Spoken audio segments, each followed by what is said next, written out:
बहुत समय पहले की बात है। भोला अपनी बीवी आरती के साथ रहता था। वह बहुत ही मेहनती और ईमानदार इंसान था। भोला दिन भर अपने खेतों में मेहनत से काम करता, लेकिन वहीं हरिया दिन भर इधर उधर खेत में खाट पर सोता रहता। भोला की मेहनत की वजह से उसके खेत में खूब अच्छी फसल होती थी, जिसके कारण गांव के सारे लोग भोला से जलते थे। हरिया उसका पड़ोसी था। हरिया और उसकी बीवी बहुत दुष्ट इंसान थे। वो दोनों भोला से बहुत जला किया करते। देखिए जी, इस भोला की फसल इस बार भी कितनी अच्छी हुई है। हमेशा इसके साथ ही अच्छा क्यों होता है? इस बार तो यह फसल बेचकर राजा ही हो जाएगा। अरे तुम परेशान मत हो, इसको हम राजा नहीं होने देंगे। मेरे जीते जी ये कभी राजा की जिंदगी नहीं जी सकता। भोला सुबह उठता है और खेत के लिए निकल जाता है और अपनी फसल को देखकर बहुत खुश होता है। अब जाकर भोला की मेहनत सफल हो चुकी थी। इस बार लग रहा है अच्छी खासी कमाई हो जाएगी। फिर भोला घर को निकल जाता है। भोला की पत्नी भोला से कहती है, क्या हुआ, आप इतना देर से क्यों आए हैं? हमारी फसल अच्छी तो हुई है ना?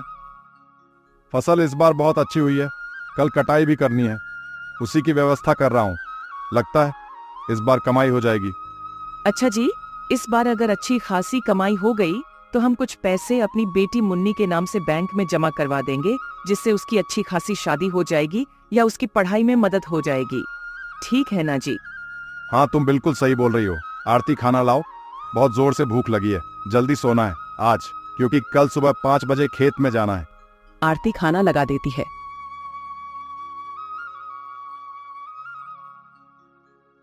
ये पापड़ कहाँ से लाई हो तुम? क्या हुआ, अच्छे नहीं लग रहे हैं क्या? अरे नहीं, ये पापड़ तो बहुत स्वादिष्ट है। ऐसा मन कर रहा है कि खाता ही रहूं। तुमने बनाए हैं क्या? हाँ जी, मैंने अपने हाथों से बनाए हैं। आपको अच्छे लग रहे हैं तो और ले आओ क्या? और भी है। फिर खाना खाकर दोनों आराम से सो जाते हैं। जैसे ही सुबह के 5 बजते हैं तो आरती की नींद खुल जाती है और आरती देखती है कि मौसम बहुत खराब हो गया है। ऊपर वाले, अब तो हमारी सारी फसल खराब हो जाएगी। सुनिए जी, जल्दी से उठ जाइए, मौसम बहुत खराब है। हमें जल्द से जल्द अपनी फसल के लिए कुछ व्यवस्था करनी पड़ेगी। दोनों उठकर जैसे ही खेत को निकलते हैं, तब तक खूब जोरदार बारिश होने लगती है। बारिश के साथ हवा भी चलने लगती है। यह सब देखकर भोला बहुत टेंशन में आ जाता है। सुनिए जी, टेंशन मत लीजिए, जो होना था वो तो हो गया। अब हम इसमें क्या कर सकते हैं? जो होता है वो अच्छे के लिए ही होता है। इधर हरिया बहुत खुश था मौसम को देखकर, और हरिया अपनी पत्नी से कहता है, देखो, मैंने बोला था ना कि वो अमीर नहीं हो पाएगा, और ऐसा ही हुआ। अच्छा जी, लेकिन हम लोगों की भी तो फसल बर्बाद हो गई ना। आप इतने खुश क्यों हो रहे हो? आपको तो दुखी होना चाहिए। हमने तो अपने खेत में उतना पैसा नहीं लगाया है और ना ही उतना मेहनत किए हैं, तो इसलिए मुझे तो बहुत खुशी हो रही है कि भोला की सारी फसल बर्बाद हो गई। मेरा तो जब भी इतना फायदा नहीं होता। कम से कम भोला हमसे ज्यादा अमीर तो नहीं बन सकता। उधर भोला को उसकी पत्नी सब्र दिलाती है। लगातार 4-5 दिन तक बारिश होती है।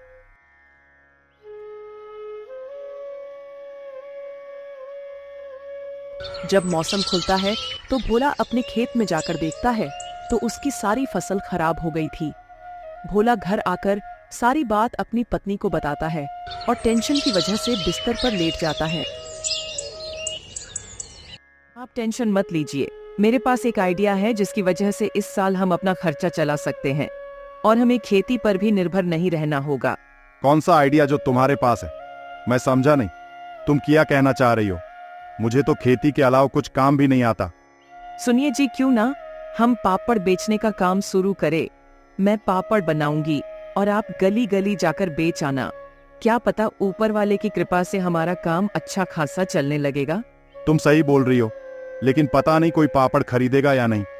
कहीं ऐसा ना हो हमारे पास जो कुछ बाकी के पैसे बचे हैं वो भी इन पापड़ में खराब ना हो जाए। पहले ही ऐसा मत सोचिए, मुझे पूरा विश्वास है कि हमारे पापड़ गांव के लोगों को जरूर पसंद आएंगे। आप एक काम करिए, मैं कुछ पापड़ बना देती हूँ, आप उन्हें गांव में बेचकर देखिए। आरती कुछ पापड़ बनाकर भोला को एक टोकरी में रखकर दे देती है और भोला पापड़ गांव की ओर लेकर निकल जाता है। पापड़ ले लो, पापड़ मसालेदार पापड़, पापड़ ले लो। पापड़ जो खाओगे खुश हो जाओगे, जो नहीं खाओगे वो पछताओगे। पापड़ ले लो, पापड़, पापड़ ले लो। पापड़ मसालेदार पापड़, पापड़ ले लो। तभी एक औरत भोला से पापड़ लेने आती है। अरे भैया, ये पापड़ कैसे होते हैं और ये पापड़ कितने का है भैया? 10 रुपए का एक है। बहन जी बोलिए कितने दे दूं? 10 पापड़ दे दीजिए। फिर भोला 10 पापड़ उसको दे देता है और पैसे लेकर आगे की ओर निकल जाता है। धीरे धीरे करके उसके सारे पापड़ बिक जाते हैं। भोला घर वापस आता है। आरती, एक गिलास पानी लाओ जरा, आज बहुत थक गया हूँ। हाँ जी, कुछ पापड़ बिके क्या? नहीं आरती, एक भी पापड़ नहीं बिका और मैं तो आज बहुत ज्यादा थक गया हूँ। जी, तुम ठीक कह रहे थे कि हमारे पापड़ कोई नहीं खरीदेगा। अब तो हमारे बाकी के पैसे भी खराब हो गए हैं। अरे अरे, मेरी बात तो सुनो। अरे आरती, कुछ पापड़ नहीं बल्कि सारे पापड़ हाथों हाथ बिक गए हैं। क्या सच में हमारे सारे पापड़ बिक गए क्या? वाकई में? हाँ बिल्कुल आरती, लोगों को हमारे पापड़ इतने पसंद आए हैं कि सारे पापड़ जल्द ही बिक गए। ये लो पैसे, इसमें से कुछ पैसे मुन्नी के स्कूल की फीस जमा करने के लिए रख दो और कुछ पैसे से हम अनाज खरीद लेंगे। आरती पैसे लेकर अलमारी में रख देती है। अगले दिन सुबह आरती और ज्यादा पापड़ भोला की टोकरी में रख देती है और भोला पापड़ बेचने चला जाता है। गांव का एक आदमी कहता है, ओ पापड़ वाले भैया, हमने सुना है तुम्हारा पापड़ बहुत स्वादिष्ट है। चलो 10 पापड़ मुझे दे दो, हम भी तो देखें कि तुम्हारे पापड़ में ऐसा क्या है। भोला उस आदमी को 10 पापड़ दे देता है और आगे की ओर निकल जाता है। धीरे धीरे उसके सारे पापड़ बिक जाते हैं। जैसे ही शाम होती है, भोला घर आता है। सुनो आरती, हमारे पापड़ के तो बहुत चर्चे हो रहे हैं। अब मेरे गांव में जाते ही सारे पापड़ बिक जाते हैं। आरती यह बात सुनकर मुस्कुराती है। भोला और आरती बात कर ही रहे होते हैं। तभी गांव का मुखिया आता है। ओए भाई, भोला कहाँ हो? जी मालिक, बोलिए, क्या काम है? सुन भोला, 4 दिन बाद मेरी बेटी की शादी है, उसके लिए मुझे 100 पापड़ चाहिए। क्या तुम 100 पापड़ बनाकर दे सकते हो? हाँ मालिक, मिल जाएंगे 100 पापड़। यह सारी बातें हरिया और उसकी पत्नी सुन रहे थे। इसके साथ इतना अच्छा क्यों होता है? मैं ऐसा नहीं होने दूंगा, इसके साथ मैं अच्छा नहीं होने दूंगा। हरिया और उसकी बीवी उसे देखकर जलने लगते हैं और आरती पापड़ कहाँ रखती है यह सोचते हैं। आरती जैसे ही पापड़ बनाकर अपनी किचन में रखकर सोने जाती है, इधर हरिया और उसकी बीवी सारे पापड़ चुरा लेते हैं। जैसे ही सुबह होती है, आरती पापड़ देखने जाती है तो उसे एक भी पापड़ नहीं दिखता। यह सब देखकर वह सारी बात अपने पति को बताती है। मैं आज मुखिया जी के घर जा रहा हूँ और उनसे बोल दूंगा कि बस मुझे 2 दिन का मौका और दे दीजिए। भोला मुखिया के घर की ओर निकल जाता है। मुखिया जी, मेरे घर से किसी ने सारे पापड़ चुरा लिए हैं। आप मुझे बस 2 दिन का मौका दे दीजिए, मैं आपको पापड़ बनाकर दे दूंगा। ठीक है भोला, मैं तुमको 2 दिन का मौका दे रहा हूं, लेकिन तुम मुझे पापड़ जरूर बनाकर दे देना। हाँ ठीक है मुखिया जी, आप चिंता मत करिए, मैं तुम्हारे पापड़ जल्द बना दूंगा। फिर जब भोला उधर से जैसे ही घर आता है तो भोला देखता है कि हरिया का बेटा पापड़ खा रहा है और उसके हाथ में भी 2 पापड़ है। यह देखकर भोला कहता है, हरिया के बच्चे तो पापड़ नहीं खाते हैं और ना ही कभी हरिया ने पापड़ खरीदा, लेकिन ये बच्ची पापड़ कहाँ से लाई है? भोला उस बच्चे के पास जाता है। ये पापड़ तुम कहाँ से लाए हो? ये पापड़ तो मेरे पापा ने दिए हैं, मेरे घर में और भी ज्यादा पापड़ है। भोला ये सारी बात अपनी बीवी को बताता है।